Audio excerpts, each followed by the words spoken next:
ഇടപാടുകൾ കറൻസിയിൽ നടത്തിയാൽ അത് ട്രാക്ക് ചെയ്യാൻ സാധിക്കില്ലെന്ന തെറ്റിദ്ധാരണ വളരെ കൂടുതലാണ്. നിങ്ങൾ ഇടപാടുകൾ പണമായി നടത്തിയാൽ പോലും ഒരുപക്ഷെ സ്വീകരിക്കുന്നവർ അത് കൃത്യമായി രേഖപ്പെടുത്തുന്നുണ്ടാകും. ഉയർന്ന മൂല്യമുള്ള ഇടപാടുകൾക്ക് ഇന്ന് ആധാർ, പാൻ അടക്കമുള്ള എല്ലാ രേഖകളും ആവശ്യമാണ്.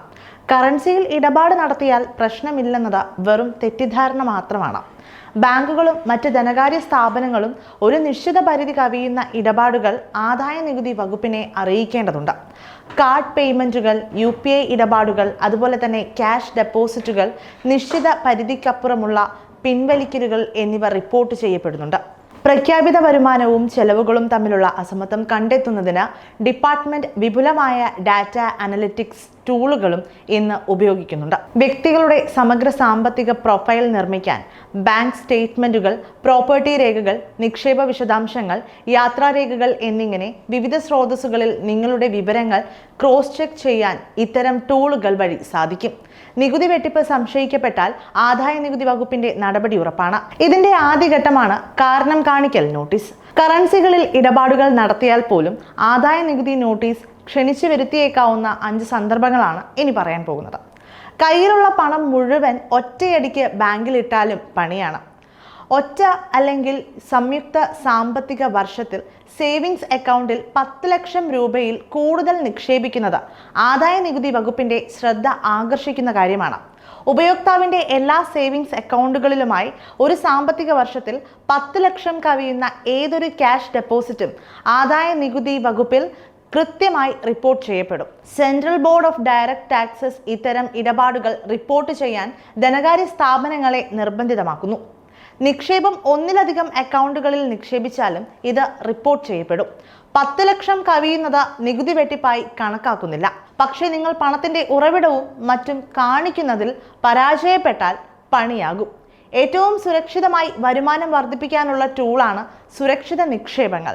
എന്നാൽ സമീപകാലത്തെ ഫിക്സഡ് ഡെപ്പോസിറ്റുകളിലെ വർധനയും ആദായ നികുതി വകുപ്പിന്റെ നിരീക്ഷണത്തിലാണ്. ഇവിടെയും സാമ്പത്തിക വർഷത്തെ പരിധി 10 ലക്ഷം രൂപയാണ്.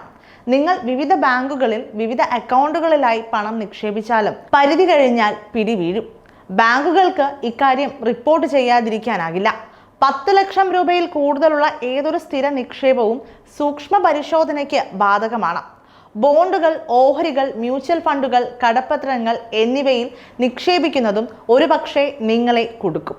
ഇവിടെ സാമ്പത്തിക വർഷത്തെ പരിധി 10 ലക്ഷം തന്നെയാണ്. അധികാരികളെ പറ്റിക്കാൻ ബോണ്ടുകൾ, ഓഹരികൾ, മ്യൂച്വൽ ഫണ്ടുകൾ, കടപ്പത്രങ്ങൾ എന്നിങ്ങനെ നിക്ഷേപ വൈവിധ്യവൽക്കരിച്ചാലും കാര്യമില്ല. മൊത്തം നിക്ഷേപം 10 ലക്ഷം കഴിഞ്ഞാൽ കാരണം കാണിക്കൽ നോട്ടീസ് ഉറപ്പാണ്.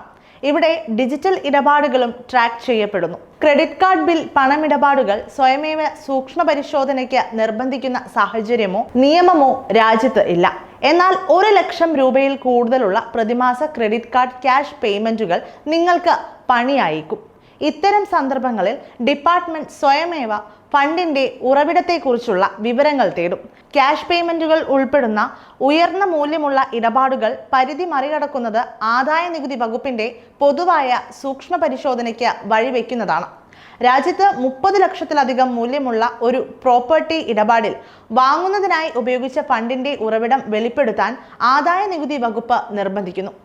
നികുതി വെട്ടിപ്പ്, കള്ളപ്പണം വെളുപ്പിക്കൽ എന്നിവ തടയുന്നതിനാണിത്. നഗരപ്രദേശങ്ങളിൽ സ്വത്ത് സമ്പാദിക്കുന്നതിനുള്ള നിലവിലെ പരിധി 50 ലക്ഷം രൂപയും ഗ്രാമപ്രദേശങ്ങളിൽ 20 ലക്ഷം രൂപയുമാണ്. ചില സംസ്ഥാനങ്ങളിൽ കൂടുതൽ കർശനമായ പരിധികളുമുണ്ട്. രജിസ്ട്രേഷൻ ഡോക്യുമെന്റുകളിൽ ഉൾപ്പെടുത്തിയോ ID-യിൽ ഫോം 26QB സമർപ്പിച്ചോ ഫണ്ടിന്റെ ഉറവിടം പ്രഖ്യാപിക്കാം.